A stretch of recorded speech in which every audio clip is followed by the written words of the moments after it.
So this is a Cooper & Hunter 24,000 BTU mini split. I currently use an electric heater to heat my shop and it runs my power bill up pretty crazy high in the wintertime. So let's go ahead and get this thing opened up and take a look at what we got. Well, I got everything unboxed. The major unit on top here, this is the indoor wall unit that'll get mounted on the wall behind me. The big box down front, that's basically a heat pump, and that's the outdoor unit, and that gets mounted on the wall outside of the shop. This coiled up white insulated copper tubing is called a line set, and that connects the indoor unit to the outdoor unit. We have the wiring harness that connects the indoor unit to the outdoor unit that allows it to control the indoor unit. Comes with a remote, so the remote will be able to control the indoor unit. Separately, I purchased a outdoor wall mounting bracket. Still in this box right here is a line set cover, and there's several other smaller miscellaneous components. The first thing we have to do to install the indoor unit is actually get the wall mount bracket installed on the wall. So the wall mount bracket for this unit comes attached to the back. There's a single screw. You're gonna do that screw, and that's actually scrap at that point. It's just for shipping purposes. With the stud finder, I've identified where my two studs are, and I've determined that this bracket needs to be mounted attaching to those studs. So using the supplied hardware, we're going to install the bracket on the wall.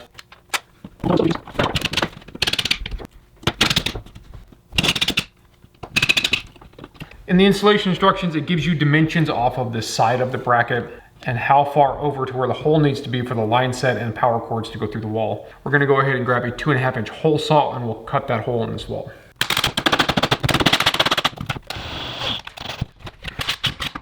All right, now we should have a mark on the outside we can go find, and we will drill the same hole on the outside. We're gonna use the same hole saw. This is hardy plank, so it's gonna destroy this bit, and I'll just order a new one, unfortunately, but it's really the best tool for the job.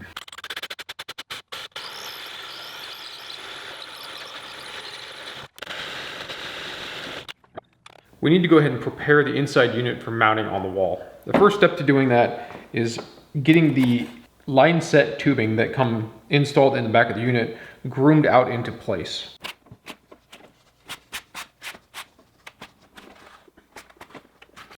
Now we can go ahead and feed the wires through. And the wires we pushed through down here. So we have our terminated ends up inside of the unit.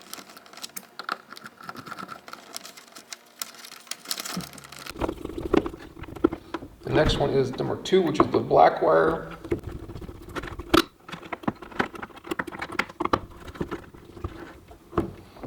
Next one is number 3, which is the white wire. And the last one will be ground.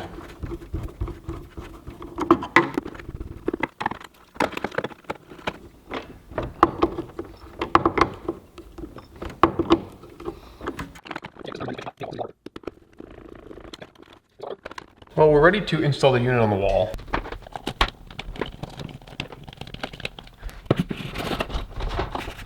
So very carefully, we're going to push the refrigerator lines.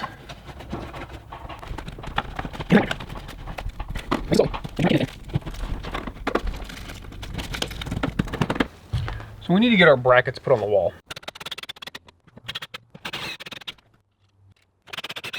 We have to start grooming these down so they make a bend and come down this wall.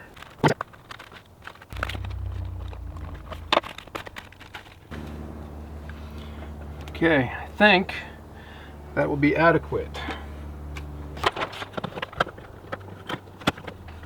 Okay, oops, oh, whoa, slow down. You got your left foot. There you go. Right, back. Right, forward. There you go.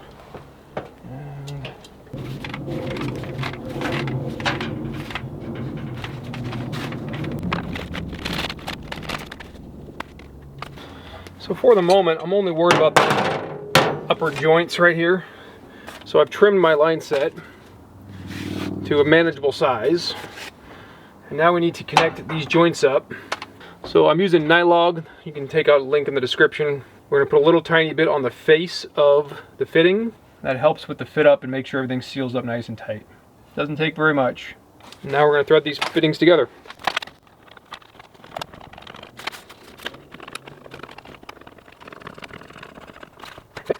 It's very important to use a backup wrench on these fittings. You don't want to twist the tubing in any way or potentially break one of the braze joints.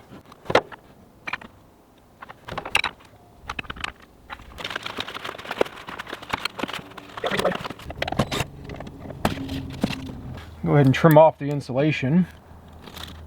Very careful not to score the pipe.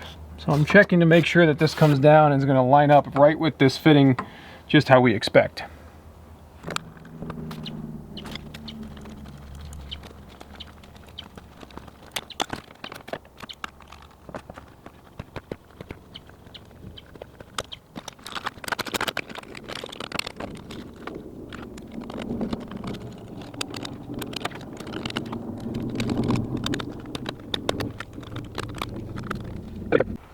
We need to flare these two fittings to attach them to the system.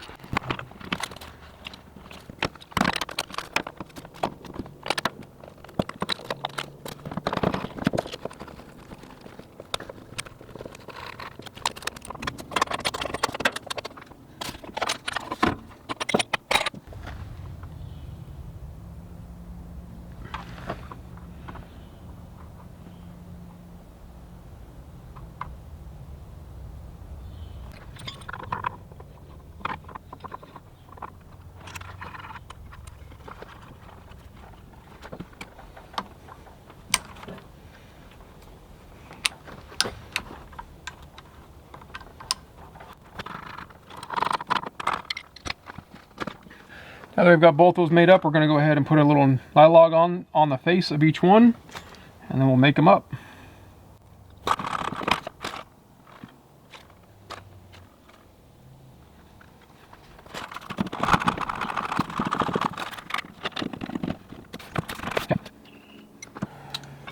So we always need to use a backup wrench, so we're going to put it on the body of the valve to make sure we don't tweak the valve too much.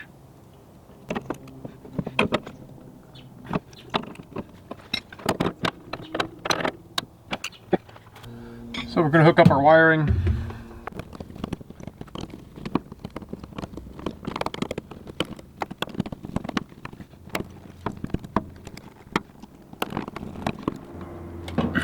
Okay, now that we have all that set up, we need to put the clamp back in place.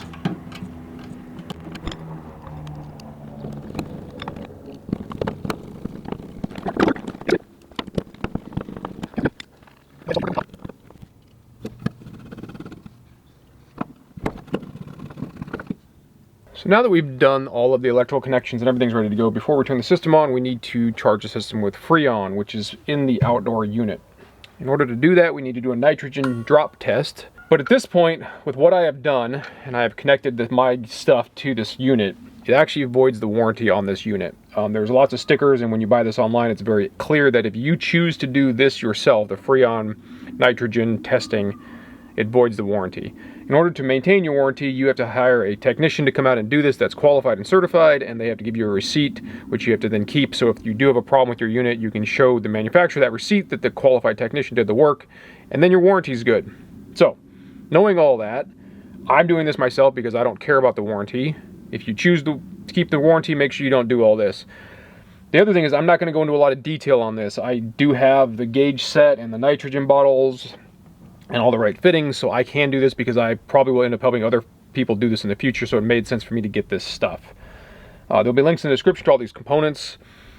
However, there's a lot of other much more detailed videos about how this works on YouTube, so take a look at those. This portion of this video is not about how this all works. Just know that I'm currently going to do a nitrogen drop test, so I'm going to charge 300 psi through my gauge set into the system, the line set portion, not into here, but up the line set. I'm going to check for leaks, let it sit for 30 minutes, validate it doesn't drop, and then I'm good to draw a vacuum and release the Freon. Alright, so right now we're charged through the gauge to this red hose to this valve, and when I open this valve, we're going to charge the line set with nitrogen. So nitrogen is going into the system currently.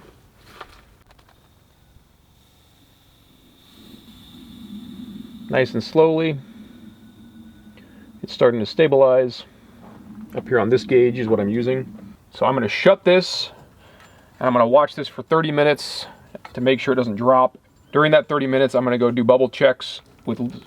So while the system is under test, we're going to use Better Bubble, which is a Freon leak detector that is non-corrosive. And we're gonna check our flare fittings here and where they connected the line set up top.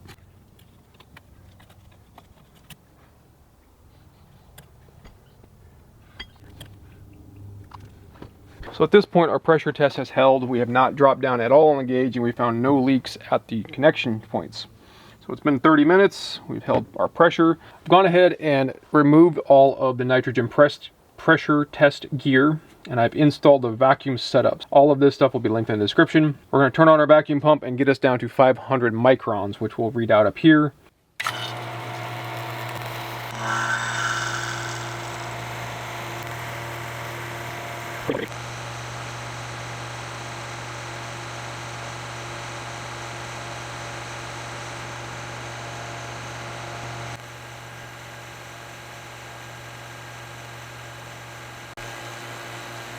So we've got down to 230 microns. We're going to go ahead and secure the valve, turn off the pump, and we're going to start a 10-minute drop test. So it is 11:47. Our vacuum has been on for actually about 14 minutes now. We're turning our gauge back on, and we're still down at 260. So we know our joints are solid here and up top. We know the system is ready to roll. At this point, we're actually ready to release the Freon into the line set from the outdoor unit. So Freon is being released. Nice and slowly. Before we get too far along, we're going to open up our other one.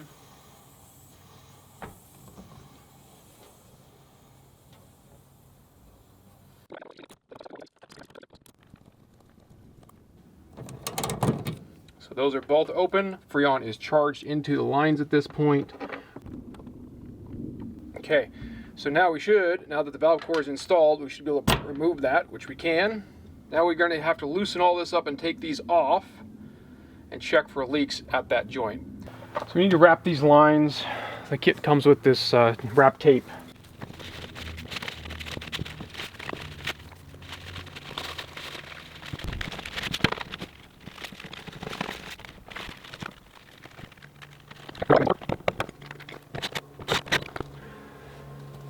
And our snap cover, which I stuck up here, unfortunately, I think.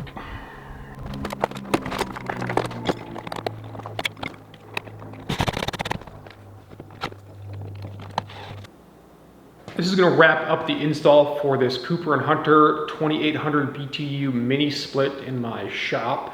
Very pleased with the unit. It's pretty straightforward. There will be links in the description for all the tools that I used. Please pay attention to the portion about the warranty on the unit itself. If you choose to do the Freon portion of the install yourself, you will avoid the warranty, so pay attention to that. I did that. I'm not worried about the warranty specifically. But overall, I'm extremely pleased with the unit. It looks decent. It's going to heat and cool my shop extremely efficiently for the size and for the application of my shop. The install is fairly straightforward. There are a lot of great other videos from other YouTubers that go into extreme detail on a lot of the general information I covered. I'm not a certified Freon handling person. However, with the configuration of the system, I was able to do it myself. There are other brands on the market that would allow you to do this yourself without having to cut the Freon lines. There's pluses and minuses to those. I chose to not go with that type of system, partially because I will use this tooling for other work in the future, and I had some of it for previous work I had already accomplished. I really hope you guys enjoyed. I hope you got a lot of good information out of this one, and I hope it will help you come through your heating and cooling issues in your shop or a small garage, or even a large garage, to be honest. Definitely hit that like and subscribe button, and until next time, thanks for watching.